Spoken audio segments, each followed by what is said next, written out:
INA veterans present here, members of INA veterans' families,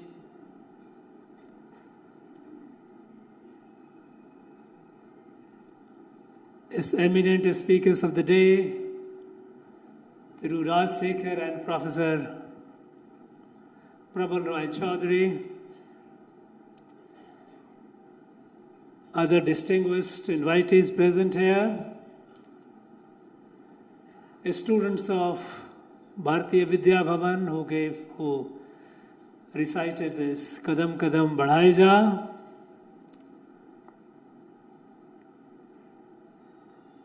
all other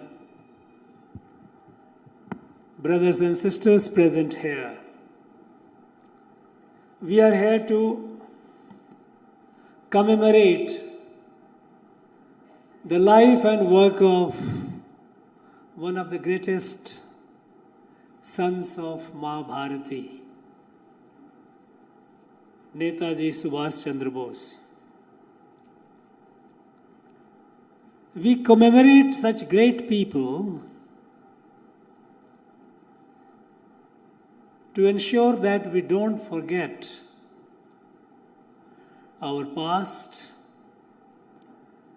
we don't become ungrateful to those who gave their life for our independence. And we see that our children, they do carry their memories and also inspirations from them.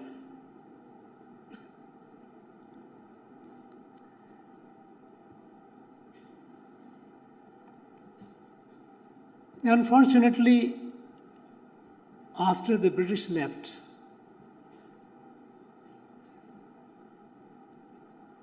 for a long period of time, we had systems which kept ignoring who we were or who we are, that is our heritage,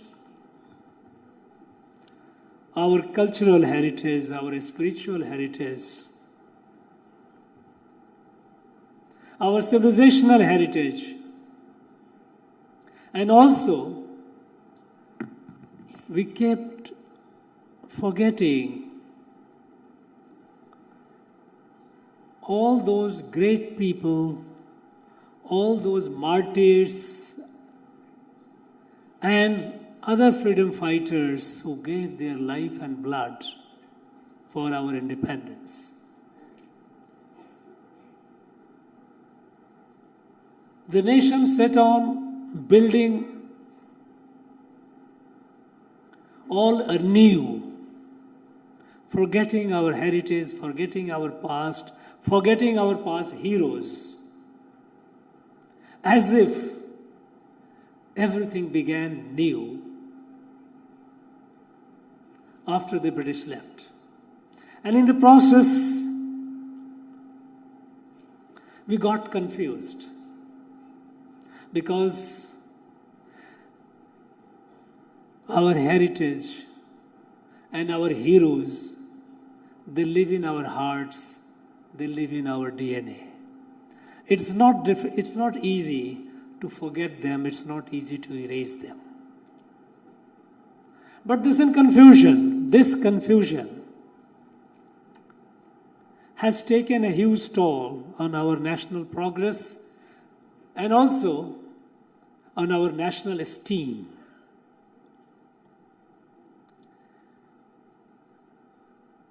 I am thankful to the two speakers who gave a beautiful account. Through Raj Sekhar gave the account of Netaji's journey in the submarine. Very informative, very exciting.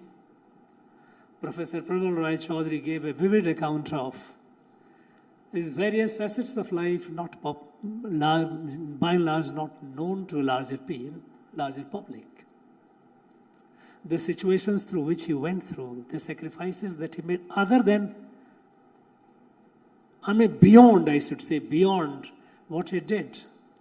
in the later part of his life.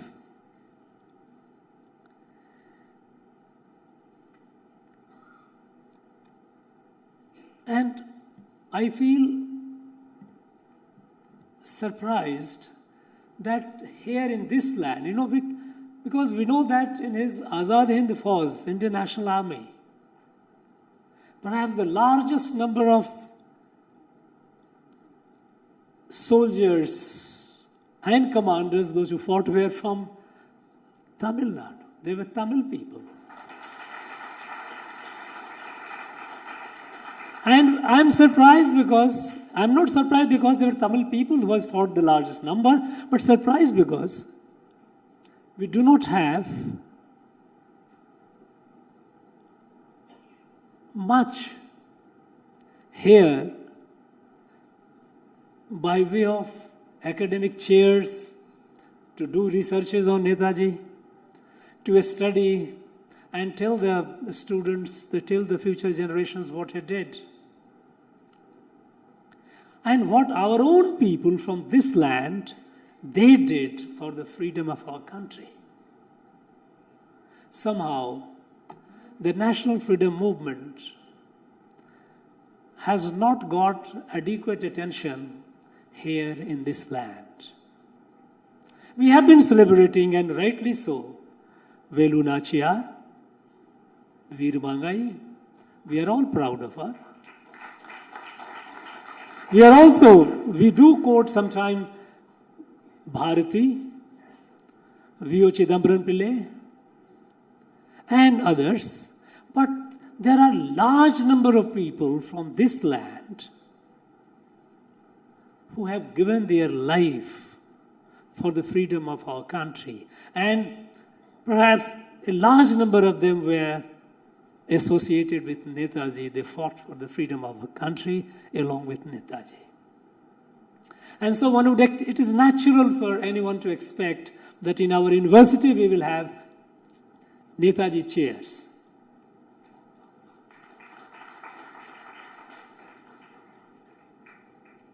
And much more. Friends,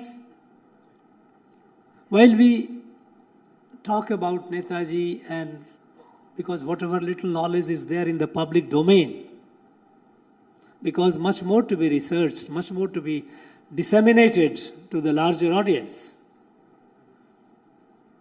But the fact is that Netaji has not been adequately projected, adequately understood. And it is not for Netaji, it is for the benefit of us, for the country.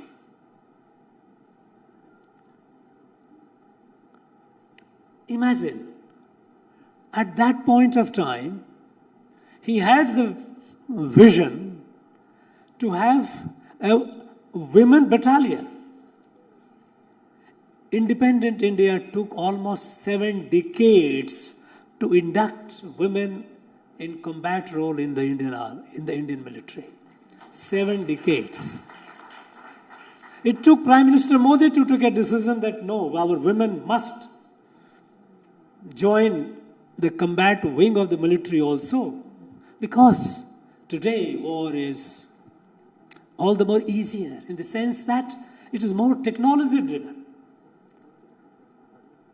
Our women are flying fighter jets. They are conducting sensitive operations, essentially technology driven. They are at the frontier of every aspect of our national life. But for long we kept them confined only to the nursing part of the military. But Netaji was such a great visionary, such a far-sighting person. He did it at that point of time, and we have a living testimony of our Srimati Lakshmi Krishna.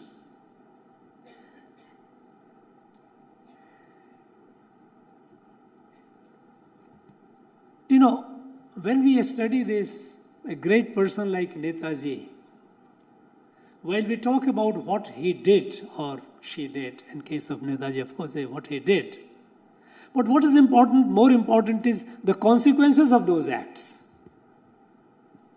As if it appears, it is presented as if Netaji, okay, he led the Azad Hind Fauj and he fought. After that, it was disbanded and Netaji disappeared. But does that end there? If you look at the consequences of what Netaji did, then you realize the contribution of this great man.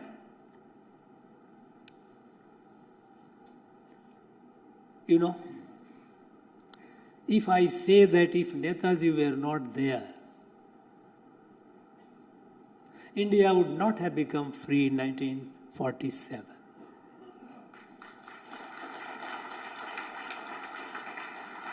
Because after this second war began and the non-cooperation movement by the Indian National Congress had fizzled out. If you look at the history of national freedom movement led by Mahatma Gandhi, after 1942, it was a non-event. Nothing was happened. We were all busy fighting ourselves.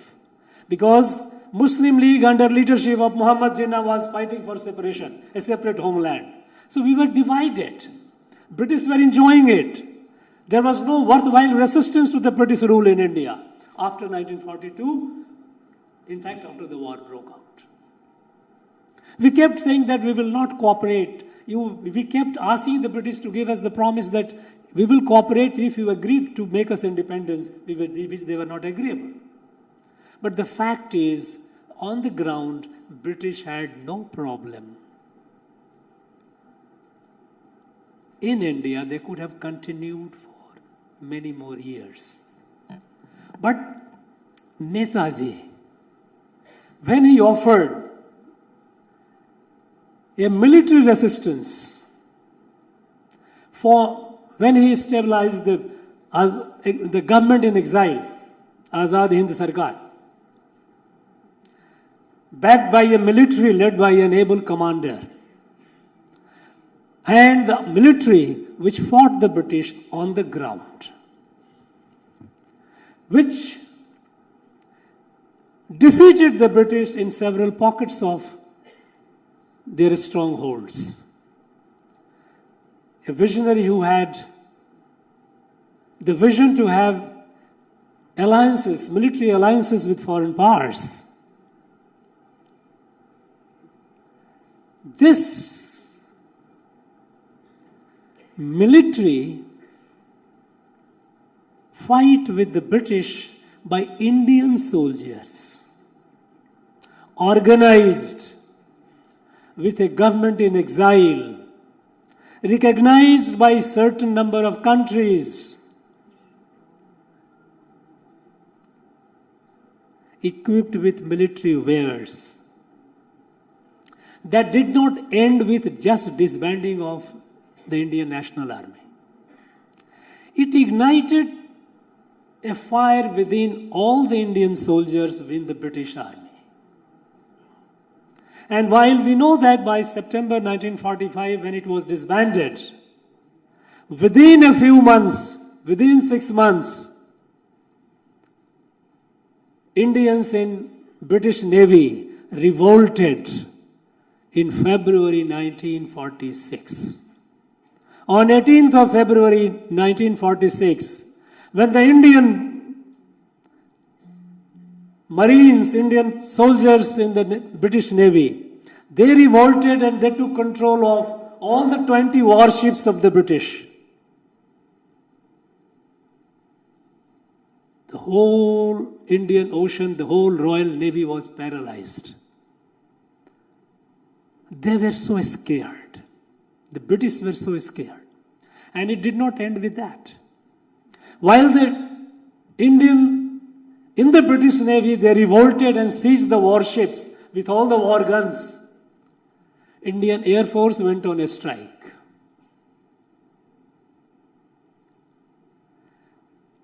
Where did they get this inspiration? Because most of the soldiers who fought the British, along with Netaji, they were also trained by the British. They were commanded by the British. But when it came to India's freedom, and when it came to the magical leadership of Netaji, the same Indian soldiers, those who had been listening, obeying the command of the British officers, they turned their gun against the British. The fact that an Indian soldier in the British army can fight the British and should fight the British for the independence of this country, this fire came from Netaji. And it was the consequence of that the Indian Navy, I should say the Indians in British Navy and Indians in British Air Force, they revolted. And when they revolted, there were repercussions in other uniformed forces in India. It happened in February 1946. British realized that it was not safe for them to be in India. Because after all, they were in India. On what security? On security provided by the very Indian soldiers. And when they realized that they could not trust the Indian soldiers anymore, they were pointing the guns against the British. In hurriedly out of fear, in March 1946, they said, we are going to leave India for the first time. They said in March 1946, we will make India independent, British will quit India in next 15 months. They even set the timeline because they were so scared that they said that if they keep it indeterminate, indefinite, what would happen, nobody knew. So they said to just assuage the sentiment of Indians, that look, we are leaving and leaving with a deadline of next 15 months. And then they set the condition, you have the constitution. You have a constitution so that we know to whom to hand over the power.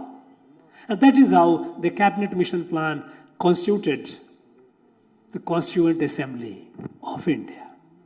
The Constituent Assembly of India, which eventually framed the Constitution of India, and India got independence under their leadership, was constituted out of fear by the British, fear of revolt by Indian soldiers. And that inspiration for that came from Netaji. You know, this aspect has not been researched. It has not even been talked about much. But it was mentioned in a short interview. I won't call it interview, but a conversation. When Attlee, who was the Prime Minister of Britain during the time when India became independent, when he had visited Calcutta in 1950s, not as a Prime Minister, but as a member of British Parliament, but since he was the then Prime Minister, he was treated as a state guest, hosted in Raj Bhavan of Calcutta. Justice Mukherjee, who was the Chief Justice of Calcutta High Court, he was the acting governor. And over the breakfast, Chief Justice Mukherjee, who was the governor, asked Attlee that, look, I have a question, Mr. Attlee. What made you leave India so soon? Because after 1942, you had no resistance on the ground. You could have chosen, if you had chosen, you could have continued for some more time. What made you leave India so soon? And then he says, was it the non-cooperation of the Indian National Congress? And Attlee, with a smirk on his face, said, when he talked about impact of the non-cooperation, he said, minimal. That was not a factor. So what made you? He said, it was the fear of the British that they were not secure in India after the revolt of the Navy and rebellion of the Air Force. In fact, When I read this, which is recorded in this State of the Nation book by Nari Feldman, the great jurist, I got curious. I thought that let us look into what could be, how serious could it be?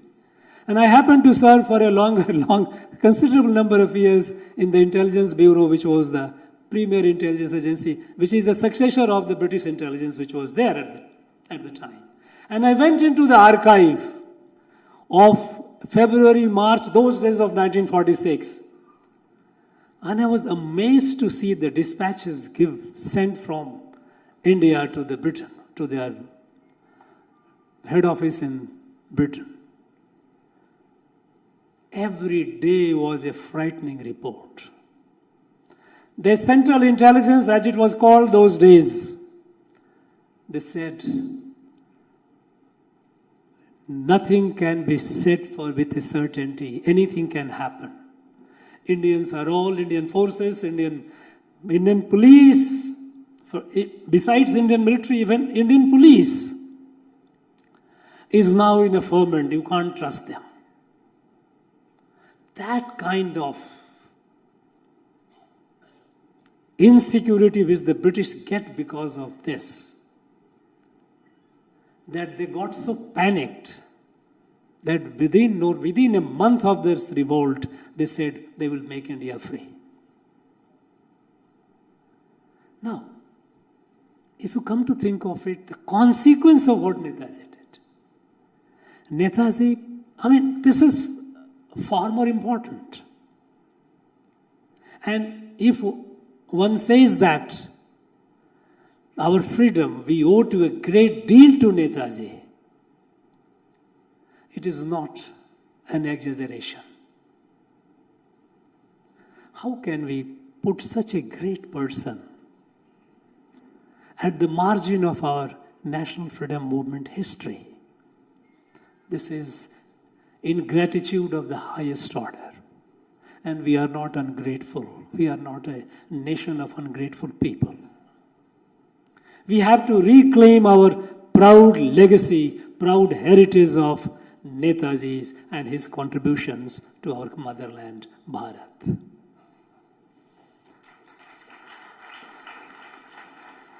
I would expect in our state, our universities, our intellectuals, our researchers to take up more and more projects on Netaji, on INA, contributions of people from Tamil Nadu. How much? Imagine, when I talk about Netaji's contribution to freedom movement, what was the strength of Netaji? Strength were largely the soldiers from this very place. And we have all the reasons to be proud of it. This needs to be studied, this needs to be highlighted, and information disseminated among our students, our future generations. Friends, I once again pay my respect to INA veterans. We will ever remain grateful to you for your services that you have rendered to the country. Those who are not there, their family members, to tell them that we are very proud and grateful to your elders, those who fought, and other national freedom fighters. We shall ever be grateful to all of you and your elders. Friends, thank you for organizing this event. I would like to thank the Anna University, the Vice Chancellor for taking the initiative, making it happen. I wish you all the very best. Once again, Jai Hind! Thank you, sir. Thank you so much for the inspiring motivational speech. Today is Netaji's 127th birth anniversary celebration, and how can we not celebrate it with music and dance? So right now we have the cultural performance.